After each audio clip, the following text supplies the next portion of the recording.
এত বড় মিষ্টিটা হ্যাঁ কেমনে মুখে ঢুকাইছে। So hello everyone, welcome to my new another mini blog. সকালবেলা আমি চা রুটি খাইয়া বাইরে গেছিলাম টিচারের বাড়ি যাওয়ার লেগা, কিন্তু দেখো গাইস এত রৌদ্র আসিল, ছাতি আছে কিন্তু পরে।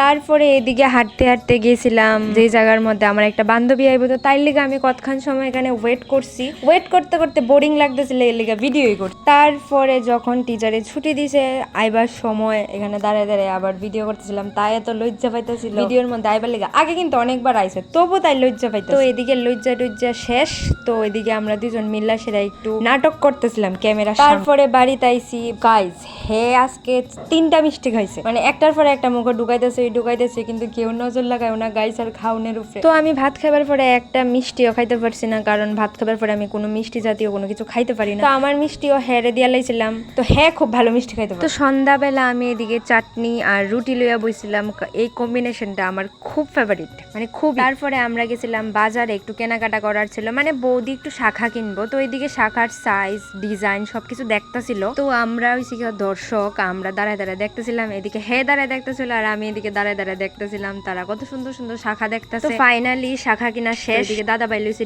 ডিম লইয়া সেরা আমরা যাইতেছিলাম এখানে বৌদি সুন্দর সুন্দর শাখা লইয়া লাইছিল 2 হাতে। তো আজকের ভিডিও এখানেই শেষ, তোমাদের সঙ্গে দেখা হবে অন্য কোনো একটা সুন্দর ভিডিওতে, ততক্ষণের জন্য টাটা।